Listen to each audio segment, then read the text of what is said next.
Hey guys, good afternoon. So here's my my Wednesday midday video, and I've got some solutions for you to share with you, I guess, or at least some clarity in my head.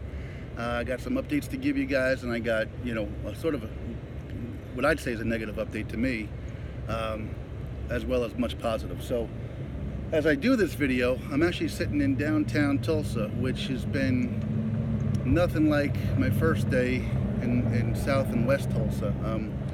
People here have been polite, engaging, fantastic. So just so you know, I left a couple of live stream videos earlier today. I didn't want to choke everybody down with the live streams, and I haven't been doing many of these for those that just follow me on YouTube. So if I repeat myself for the live streamers, I apologize, but some people on YouTube don't get those. So this morning I was having a real quandary as to kind of what to do today. A little bit of money. I know I got to get to Sapulpa. I didn't really have anyone reach out to me from Tulsa to see what was going to be happening or where I was going to be going. And the management from Mark Chestnut was doing a concert at the Hard Rock. Had reached out to me and offered me a ticket and a meet and greet, which is great, but it was 17 miles back or 18 miles back from where I was staying. And to backtrack and walk 18 miles to have to do it again tomorrow was something that was weighing heavy on my mind. How do I do this? Plus the weather wasn't cooperating. It was raining out this morning. So I was trying to figure out what to do.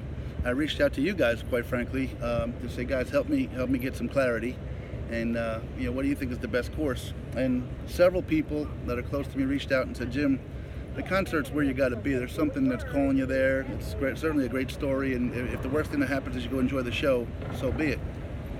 So I finally came to the terms with the fact that that's what I was going to do. Just didn't know how to get myself mentally prepared to walk backwards and figure out what's going to happen. So I got cleaned up, and as I was walking to a laundromat to kind of get my wash done and develop a plan of action, I tripped on, here's a bus stop. I'd never taken public transportation before, so I wasn't quite sure how to work with that. I called up Tulsa Transit, and a gentleman by Tom kind of walked me through the whole thing and shared with me what's going on and what I need to do.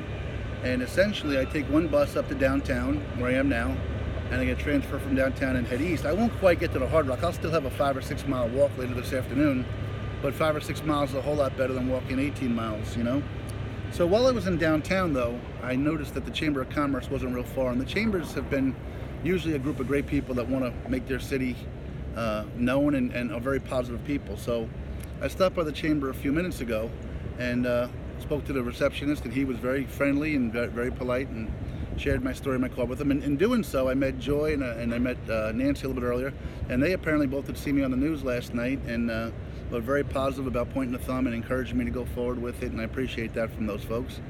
And so I kind of got my day mapped out yet. I'm not quite there yet, but at least I mentally I know where I'm going to go and what I'm going to do, and hopefully it'll turn out to be a nice night. And I'm not quite sure where I'm going to end up tonight.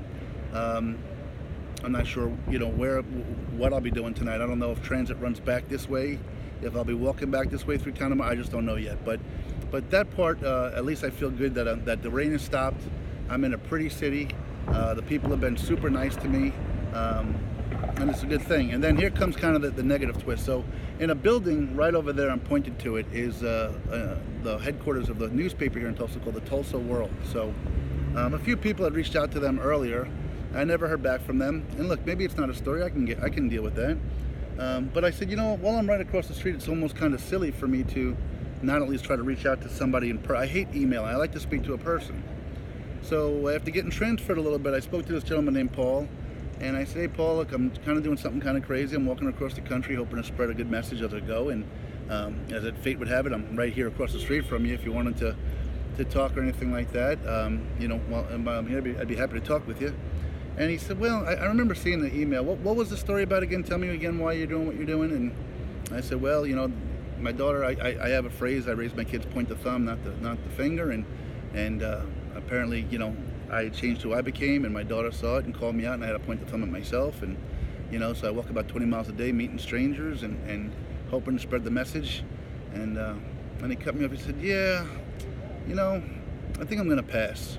So, I'm not mad that he's going to pass, but I'm not sure why somebody would. Again, I've got a lot of people as passionate about this as I am that want to carry the message. And here's a newspaper with a circulation probably of, 300,000 or 400,000 people, maybe. I don't know. Maybe that's higher. I know circulation's down with newspapers these days. But anyway, there's a newspaper with a large circulation that could share something positive and share a story. And I just don't understand why they wouldn't be interested in even if you don't cover me, cover the story and the message, right? So anyway, it would have been nice. It would have been nice to reach a lot of people and spread the point of thumb message. But Paul said he was going to pass on it, and that's his right and his role, I guess. And I guess by now I'm sure a bunch of national organizations have heard about it too. And no one's reached out to me from there. And I guess that is, I'm not saying discouraging. I'm going to keep doing what I do and why I do it. And but it would be, wow, what a wonderful opportunity if a Tulsa World had picked up on it, or any of the national, or Good Morning America, or something like CBS News, or any of the evening newses, or what if any of them picked up on it and wanted to kind of come follow with me on the journey. But nobody has. No, I shouldn't say nobody. The bigger ones haven't. But like I said, I would think that Tulsa World here, in Tulsa, the Bible Belt, very strong positive message of asking folks to take accountability and point the thumb at themselves. And Paul said, yeah, I think I'm going to pass. So just being transparent, sharing it with you guys. But I'm all set here. I'm going to head out that way shortly, figure out what the game plan is for the day, and just go from there. So I wanted to share that with you guys. I'm not sure when this will get published by YouTube and then upload to the Facebook. But like I said, stay updated. Hopefully it'll turn into a good day, a good night, and a good story. If anybody is in Tulsa, knows or has a place that would like to get to meet with me or talk with me, reach out to me. I don't have any real plans for later this evening. I love you all for following. Thank you. I am sorry that Tulsa World didn't think the story was worth covering, because it would have been a really tremendous opportunity. And I am disappointed that we can't spread that message a little bit, but it is what it is. Not everybody, I guess, gets it the way we do, or the way I do, and I have that within some people closest to me. So anyway, I'm going to leave with that note. Enjoy the rest of your afternoon. I'll try to keep you updated, share some pictures with you and things like that, and I'll talk to you later. Take care now. Bye-bye.